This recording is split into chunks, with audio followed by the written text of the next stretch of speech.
सरकार तो अपने तरफ से सुविधा दे ही रही है ना। नहीं, अब देखिए क्या है, राशन कार्ड में जितने जिसके 6 यूनिट हैं या 6 से ऊपर है उनके आधार कार्ड आयुष्मान बनाए जा रहे हैं। उससे नीचे के भी गरीब है, उनकी क्या व्यवस्था है? सरकार जो है राशन दे रही है, तो साहब राशन नहीं चाहिए। राशन किसको दे रही है? या मेयर जीत का है या सांसद जी जीत का है, केवल यहाँ माला पहन के चले जाते हैं, काम कोई करता नहीं है। यहाँ विकास लैंड पार क्षेत्र की बात कर रहे हैं हम, तो अपने और कहीं की बात ही नहीं कर रहे। हमारे लैंड पार क्षेत्र में विकास नहीं है। शिक्षा और स्वास्थ्य, क्योंकि पढ़ेगा इंडिया तो बढ़ेगा इंडिया। उत्तर प्रदेश के 9 विधानसभा चुनावों पे उपचुनाव होना है, जिसके लिए सभी पार्टियां अपना अपना जोर आजमा रही है। सभी पार्टियां अपनी अपनी प्रत्याशियों की घोषणा कर चुकी है। ऐसे में पब्लिक रिपोर्टर की टीम जनता से रोज रूबरू हो रही है, जनता के क्या मुद्दे हैं उसको जानने की कोशिश कर रही है। ऐसे में हम एक बार फिर विजयनगर के प्रताप विहार सेक्टर 12 में पहुंचे हैं। यहाँ हमारे पीछे आप देख सकते हैं कितनी जनता इकट्ठी है। उनसे हम एक एक करके बात करेंगे कि उनका क्या मुद्दा है, वो अपना नेता कैसा चाहते हैं, वो कैसा विधायक चाहते हैं जो उनके क्षेत्र का विकास करे, किस तरह का विकास चाहते हैं, क्या मुद्दा रहेगा इस बार चुनाव का, उसके लिए हम बात करेंगे एक एक करके। जी, आपका नाम क्या है? सचिन कुमार नाम मेरा। आप क्या मुद्दा रहेगा इस बार विकास का? आपको किस तरह के विधायक चाहिए? सर विकास का मुद्दा क्या है? विकास कोई महंगाई आप देख रहे हो, सब्जी का रेट चल रही है, ठीक है, शिक्षा सही होनी चाहिए, महंगाई नहीं बढ़नी चाहिए, विकास होना चाहिए। पब्लिक को, आम पब्लिक क्या चाहिए? बस यही चीज चाहिए अपने जीवन यापन के लिए, और क्या चाहिए। अगर विधायक सही होगा, काम सही करेगा तो देखो जी आगे भी जीतेगा। तो पहले भी तो इतने सारे विधायक रहे हैं, वो कभी आते हैं इधर, पब्लिक का मुद्दा सुनते हैं नहीं सुनते? आते हैं, बात कुछ करते हैं, काम कुछ करते हैं। पहले जो इससे पहले भी बीजेपी के विधायक रहे हैं जिन्होंने अब सीट छोड़ा है, तो उपचुनाव हो रहा है, वो कितनी बार इधर क्षेत्र में आते थे, आप लोगों से मिलते थे, आपकी समस्याओं को सुनते थे? मैं तो फिर अब यहाँ आज के मैं नया हूँ, फिर यहाँ की जनता उनको ज्यादा पता होगा यहाँ का। और बाकी आपका नाम जानना चाहेंगे? मेरा नाम रामभूल पाल है जी, और मैं यही प्रताप विहार से ही हूँ, मिर्जापुर से। क्या क्या मुद्दा रहेगा इस बार जो चुनाव है, उपचुनाव है, इसमें क्या मुद्दा रहेगा? देखो जी, मुद्दा तो ये है, हम सबसे ज्यादा लैंड पार क्षेत्र की जो जनता जिता के बेचती है, यहाँ के सांसद हो, विधायक हो या मेयर हो, सबसे ज्यादा जिता करके यहीं की जनता भेजती है। सबसे ज्यादा जनसंख्या है हमारे लैंड पार क्षेत्र में। मगर सबसे बड़ी बात यह है यहाँ की जनता के लिए कि यहाँ ना कभी विधायक आते हैं, ना सांसद आते हैं, ना मेयर आती हैं। यहाँ कोई डिग्री कॉलेज नहीं। यहाँ सबसे बड़े मुद्दे ये हैं कि गली, अगर देखोगे गलियों की स्थिति बड़ी बड़ी खराब है, कोई लोग नहीं आते। देखो सबसे ज्यादा ये गाजियाबाद गढ़ जो है बीजेपी का माना जाता। सांसद ले लो, विधायक ले लो, मेयर ले लो। मगर मैं ये कहूँगा, सब मेरे यही निवेदन है, जो भी जीत करके आए सबसे पहले लैंड पार क्षेत्र को देखे, यहाँ के विकास को देखे, यहाँ की जनता को देखे। यहाँ डिग्री कोई कॉलेज नहीं है, यहाँ कोई ऐसी सुविधा नहीं है जो कोई किसी तरह की भी कोई ऐसी डिस्पेंसरी या कोई ऐसी खुली हुई हो जो यहाँ देख ले। हमें जाना पड़ता लाइन पार के उधर की तरफ, या तो एमएमजी जाना पड़ता है, जो कोई गरीब गुरबा जैसे हम जैसे लोग हैं, सब लोग उधर जाना पड़ता है। यहाँ कोई ऐसी सुविधा नहीं है, तो इन सुविधाओं को देखें और इस पर ज्यादा ध्यान दें, क्योंकि लैंड पार क्षेत्र सबसे ज्यादा जिता करके भेजता जो विधायक। वर्तमान की सरकार है, कहते हैं ये सरकार तो पुरानी सरकारों से अच्छा काम कर रही है, फ्री में राशन दे रही है, आयुष्मान कार्ड है, गरीबों के लिए मकान दे रही है, मुफ्त शिक्षा का व्यवस्था कर रही है, ईडब्ल्यूएस कोटे में बच्चों को पढ़ने का व्यवस्था कर रही है। देखिए, मैं ये कहूँगा, फ्री राशन ना दें, कोई जरूरत नहीं है राशन देने की। एक तो शिक्षा की तरफ ध्यान दें, दूसरा जो विकास है उस विकास पर ध्यान दिया जाए, क्योंकि यहाँ विकास लैंड पार क्षेत्र की बात कर रहे हैं हम, तो अपने और कहीं की बात ही नहीं कर रहे। हमारे लैंड पार क्षेत्र में विकास नहीं है, विकास नहीं है। मैं ये कह रहा हूँ कि यहाँ कोई भी आज तक 30 सालों से तो मैं देख रहा हूँ, यहाँ कोई भी कॉलेज या कोई ऐसा वो नहीं है जहाँ बच्चे जाएं। कहाँ जाना पड़ता? लैंड पार क्षेत्र की उधर ही जाना पड़ता है। इधर कोई भी डिग्री कॉलेज वगैरह कोई ऐसा नहीं है, किसी तरह का कोई वो नहीं है। देखिए, आपने देखा इनके मुद्दे हैं कि यहाँ पे डिग्री कॉलेज नहीं है, हॉस्पिटल नहीं है कोई इमरजेंसी के लिए सरकारी, और भी अन्य कई मुद्दे। आप किस मुद्दे पे अब की जो उपचुनाव है उस पर वोट करेंगे? वोट तो देखिए भाई साहब, वोट तो हो चुकी है पहले ही जब सरकार चेंज हुई, ठीक है। अब ये उपचुनाव है, इसमें ज़्यादातर क्या रहता है, जो पार्टी सत्ता में है उन्हीं के लोग जीत के आते हैं। पर ये है कि जैसे विजयनगर क्षेत्र बहुत बड़ा क्षेत्र है अपने आप में, चाहे तो आप इधर एक विधानसभा की सीट बन सकती है, परंतु क्या है कि इधर कोई भी मेयर, जैसे भाई साहब ने कहा अभी, विधायक जीत गए या मेयर जीत गए या सांसद जी जीत गए, केवल यहाँ माला पहन के चले जाते हैं, काम कोई करता नहीं है इधर। सबसे बड़ी बात ये है। और जैसे सबसे बड़ा मुद्दा क्या है, जैसे भाई साहब ने कहा फ्री में राशन मत दो, फ्री की बिजली मत दो, फ्री का आयुष्मान कार्ड मत दो, थोड़ा थोड़ा चार्ज लो, बट ये है कि हर आदमी को उसकी सुविधा मिलनी चाहिए। एक आदमी के पास आयुष्मान कार्ड है, उसको 5 लाख का इलाज हो जाएगा, एक का बेचारे के पास डॉक्यूमेंट नहीं है, वो गरीब है, निहायत ही गरीब है, उसका इलाज कैसे होगा?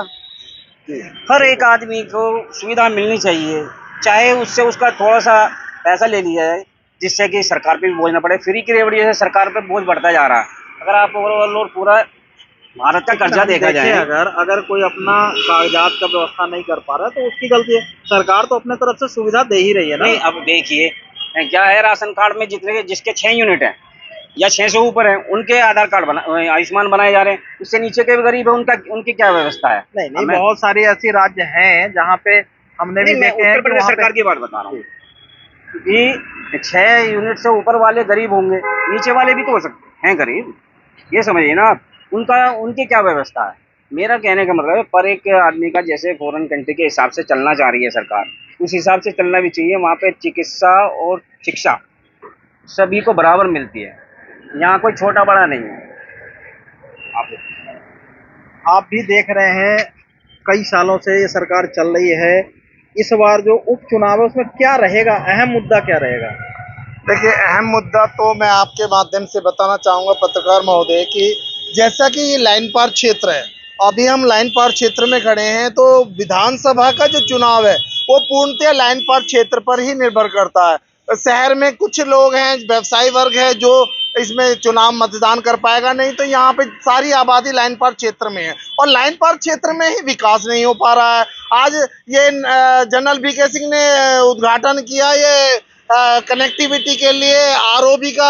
आज आरओबी जाने वाला रोड ही खंडर पड़ा हुआ है। वहां पर देखेंगे आपके, वहां पर जाने का रास्ता बिल्कुल खंडर है, 2 लोग चल नहीं पाते, 2 गाड़ियां नहीं चल पाती, लोग गड्ढों में घुस के निकल रहे हैं। यहाँ पर क्षेत्रीय विकास नहीं हो रहा है। आप जैसे बता रहे थे अभी, मैं आपके माध्यम से आपकी ही बात कहना चाहता हूँ कि शिक्षा सरकार जो है राशन दे रही है, तो साहब राशन नहीं चाहिए। राशन किसको दे रही है? जो गरीब मजलूम लोग हैं वहां तक राशन पहुंच ही नहीं रहा है, राशन उन्हें मिल ही नहीं रहा है। ये उसमें भी बहुत सारी धांधलियां चल रही हैं और हमारा मुद्दा तो सबसे बड़ा शिक्षा और स्वास्थ्य का है। शिक्षा और स्वास्थ्य, क्योंकि पढ़ेगा इंडिया तो बढ़ेगा इंडिया। तो इस सरकार का तो नारा ही है बेटी बचाओ बेटी पढ़ाओ, और तमाम तरह के जो है शिक्षा के तमाम तरह के वो चला रही है सरकार। कहाँ तमाम तरह के चला रहे हैं? मैं आपको बताना चाहूंगा, उत्तर प्रदेश के अंदर right to education act RT अधिनियम के तहत निजी स्कूलों में अभी तक भी बच्चों के दाखिले सुनिश्चित नहीं हुए। बहुत सारे बच्चों का पूरा साल खराब हो गया है। 25% का जो है राइट टू एजुकेशन के तहत 25% का आरक्षण है, जिसके तहत सरकार ने सुनिश्चित कर रखा है कि राइट टू एजुकेशन में 25% बच्चों का एडमिशन कराया जाए, और कर रही है। प्राइवेट स्कूलों में बहुत जगह हो रहे हैं ये तो। सर आप देखिए 25% कहाँ हो रहे हैं? स्कूलों में गरीब बच्चों को तो घुसने तक नहीं दिया जा रहा, उनके पेरेंट्स को वहाँ पे स्कूल के अंदर भी नहीं घुसने दिया जा रहा। आप कहाँ की बातें कर रहे हैं? ऐसा कुछ नहीं है, सरकार की पूरी नाकामी है, इस तरफ ध्यान नहीं दिया जा रहा है। इन मुद्दों को लेके आप जो स्थानीय विधायक है आपके, उनसे पहले कभी बात किए? देखिए आपके विधायक इन मुद्दों में कभी आपको आश्वासन दिए कि हम कराएंगे या आपके साथ आए? पत्रकार महोदय, आप लाइन पार क्षेत्र विधानसभा 56 की बात कर रहे हैं और 56 विधायक में नंदकिशोर गुर्जर जो लोनी विधायक हैं, वह यहाँ के स्कूलों को भी पत्राचार करके कहने की प्रयत्न कर रहे हैं कि भाई बच्चों का दाखिला सुनिश्चित हो जाए। उसमें शासन और प्रशासन दोनों विफल हो रहे हैं। ऐसी विडंबना क्यों है? उन गरीब बच्चों का दाखिला क्यों नहीं सुनिश्चित हो पा रहा? यहाँ पर क्षेत्रीय विकास नहीं हो पा रहा। यहाँ के आप अस्पतालों के हाल देखिए, कभी तो वहाँ पे सीरम की कमी है, कभी वहाँ पर दवाइयों का अभाव है। बार बार सरकार कहती है कि दवाइयां अब बाहर से नहीं खरीदी जाएंगी, उसके बाद बाहर का जो व्यवसाय है केमिस्टों का, मेडिकल स्टोर का फल फूल रहा है, वहां पर दवाइयां उपलब्ध नहीं होती है। 2 दवाई पकड़ा देते हैं, 4 दवाइयां बाहर से लिखी जाती हैं। जिला अस्पताल है, यहाँ पे जिला अस्पताल में इतनी भीड़ होती है, इतनी पब्लिक जाती है, वहाँ इलाज कराती है, तो खचाखच भरा रहता है। खचाखच भरा रहता है, लेकिन वहां पर डॉक्टरों का भी अभाव था। लेकिन अभी कुछ मैं जैसे कि समाचार पत्रों में पढ़ रहा हूँ कि डॉक्टरों की नियुक्ति हो रही है, नए नए डॉक्टरों की भर्ती की जा रही है, बहुत अच्छी बात है ये। लेकिन वहां पर जो मशीनों का अभाव है, वहां पे आज भी ये लगा लिए कि अगर कोई क्रिटिकल सिचुएशन आ जाती है, इवन मैं आपको बताना चाहूंगा, कुत्ते काटने पर गंभीर व्यवस्था में मरीजों को दिल्ली रेफर किया जाता है साहब। तो दिल्ली क्यों रेफर किया जा रहा है? ऐसे में फिर आप कैसा विधायक चाहते हैं?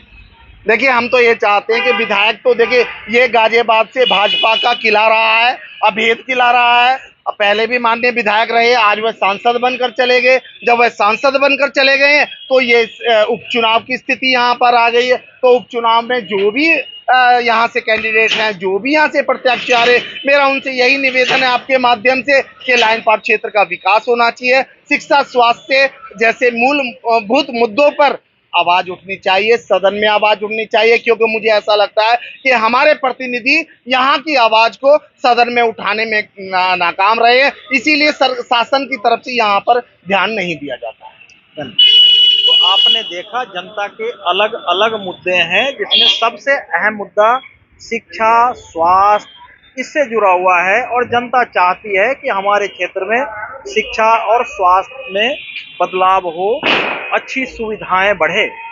Ratnesh Singh, public reporter, Ghaziabad.